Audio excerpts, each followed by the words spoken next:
የጌታችንና የአምላካችን የመድኃኒታችን የኢየሱስ ክርስቶስ ጸጋና ሰላም ከሁላችሁ ጋር ይሁን።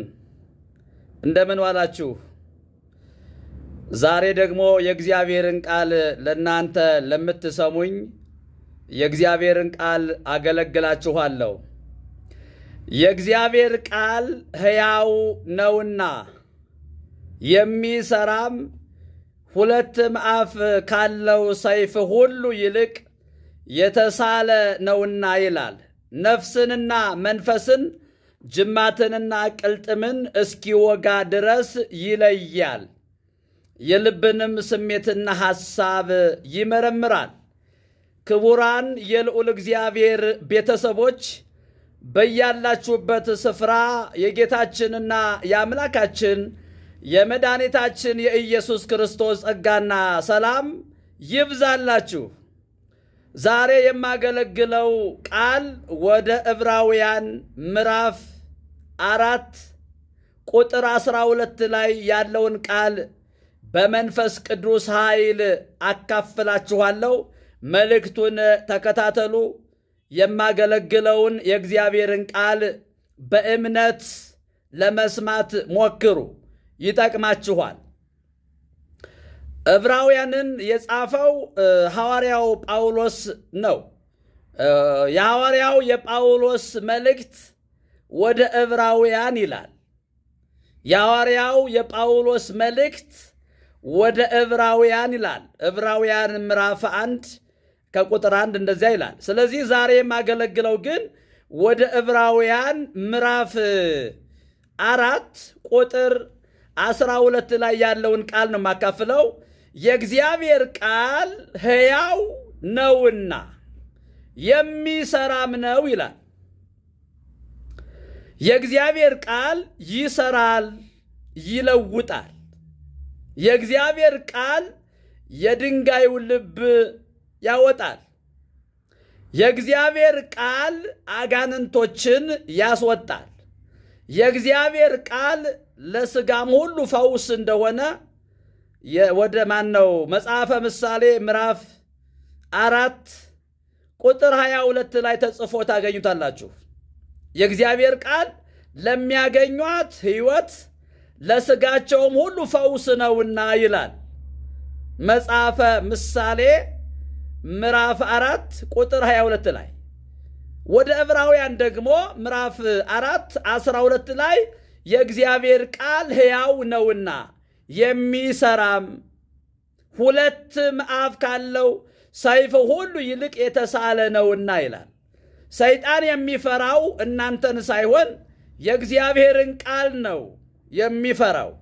እግዚአብሔር ለነቢዩ ኤርምያስ እንደዚህ አለው፣ ቃሌን በአፍህ ላይ አኑሬአለሁ፣ ትነቅልና ታፈርስ ዘንድ፣ ታጠፋና ትገለብጥ ዘንድ፣ ትሰራና ትተክል ዘንድ እነሆ ዛሬ በአሕዛብና በመንግሥታት ላይ አድርጌሃለሁ ይላል። እና የእግዚአብሔር ቃል ይሰራል። የእግዚአብሔር ቃል ይሰራል። ምክንያቱም ፈነወ ቃሎ ዋዮሙ፣ ቃሉን ላከ ፈወሳቸው ነው የሚለው። እግዚአብሔር የሚልከው ቃሉን ነው። እግዚአብሔር ለሰዎች የሚልከው ቃሉን ነው። ያ ቃል ደግሞ ሕያው ነው፣ ሳይሰራ አይመለስም። እግዚአብሔር እንደዚህ ይላል፣ ከአፌ የሚወጣው ቃል የምሻውን ያደርጋል፣ የላኩትንም ይፈጽማል እንጂ እንዲሁ በከንቱ ወደ እኔ አይመለስም ይላል እግዚአብሔር። የእግዚአብሔር ቃል ሰማይና ምድርን የፈጠረ ነው። በመጨረሻም ሰማይና ምድር የሚያልፉት በእግዚአብሔር ቃል ነው። ሰማያት የጸኑት በእግዚአብሔር ቃል ነው። ዓለሞች በእግዚአብሔር ቃል እንደተዘጋጁ በእምነት እናስተውላለን ይላል የሐዋርያው የጳውሎስ መልእክት ወደ ዕብራውያን ምዕራፍ 11ን ተመልከቱ። ዓለሞች የተዘጋጁት በእግዚአብሔር ቃል እንደሆነ በእምነት እናስተውላለን ይላል የእግዚአብሔር ቃል። ስለዚህ የእግዚአብሔርን ቃል እንድታነቡ የእግዚአብሔርን ቃል እንድትማሩ በጌታ ፍቅር ጠይቃችኋለሁ። ሕያው ነው፣ ይሰራል። እግዚአብሔር አምላክ ምስክሬ ነው። የእግዚአብሔር ቃል ይሰራል። የእግዚአብሔር ቃል በደንብ ነው የሚንቀሳቀሰው። ስለዚህ እግዚአብሔር ለሰዎች የሚልከው ቃሉን ነው። ቃሉን ላከ፣ ፈወሳቸው፣ ከመከራ ስጋትም አሳረፋቸው። የሚሰማኝ በእርጋታ ይቀመጣል፣ ከመከራ ስጋትም ያርፋል። የእግዚአብሔርን ቃል የሚሰማ ሰው ከመከራ ስጋት ያርፋል። የማንን ቃል? የእግዚአብሔርን ቃል የሚሰማ ሰው ከመከራ ስጋት ያርፋል። ይህንን መልእክት የምትሰሙ ሙሉውን ትምህርት በዩቱብ ቻናል ገብታችሁ መከታተል ትችላላችሁ።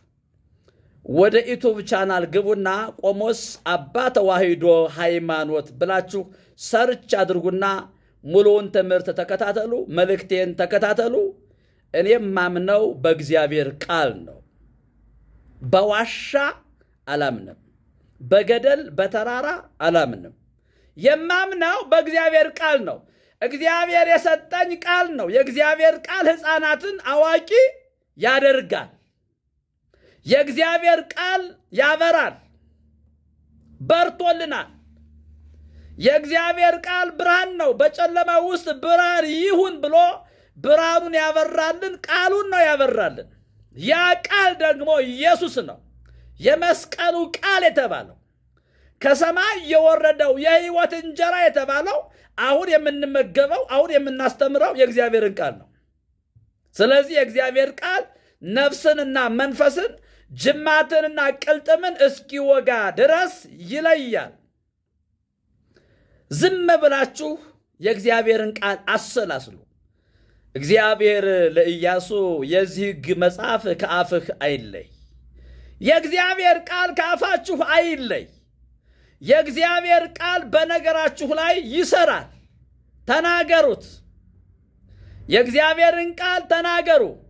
ሐዋርያው ጳውሎስ እንደ ሰው ልማድ አልዋጋም፣ ምሽግን ሁሉ ለመስበር በእግዚአብሔር ፊት ብርቱ ነው አለ። የእግዚአብሔር ቃል ብርቱ ነው።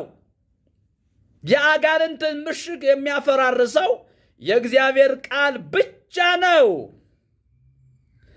የሰይጣንን ትምህርት የዲያብሎስን ሽንገላ የሚያፈራርሰው የእግዚአብሔር ቃል ብቻ ነው።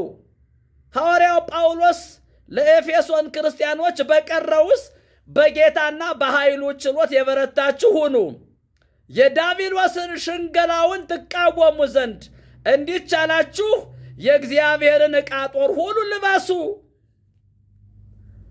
መጋደላችን ከሥጋና ከደም ጋር አይደለም፣ ከአለቆችና ከሥልጣናት ከዚህም ከጨለማ ዓለም ገዦች ጋር በሰማያውያኑ ስፍራ ካሉ ከክፋት መንፈሳውያን ሰራዊት ጋር ነው እንጂ። ስለዚህ በክፉ ቀን ለመቃወም ሁሉንም ፈጽማችሁ ለመቆም እንድትችሉ የእግዚአብሔርን ዕቃ ጦር አንሱ ይላል። እንግዲህ በእውነት ታጥቃችሁ በእውነት በሰላም ወንጌልም በመዘጋጀት እግሮቻችሁ ተጫምተው ቁሙ ይላል። በሁሉም ላይ ጨምራችሁ የሚንበለበሉትን የክፉን ፍላጻዎችን ልታጠፉ የምትችሉበትን የእምነትን ጋሻ አንሱ ይላል። የመዳንንም ራስ ቁር በራሳችሁ ላይ ድፉ፣ እርሱም የመንፈስ ቅዱስ ሰይፍ ነው፣ እርሱም የእግዚአብሔር ቃል ነው ይላል። የመንፈስ ቅዱስን ሰይፍ ያዙ፣ እርሱም የእግዚአብሔር ቃል ነው ይላል።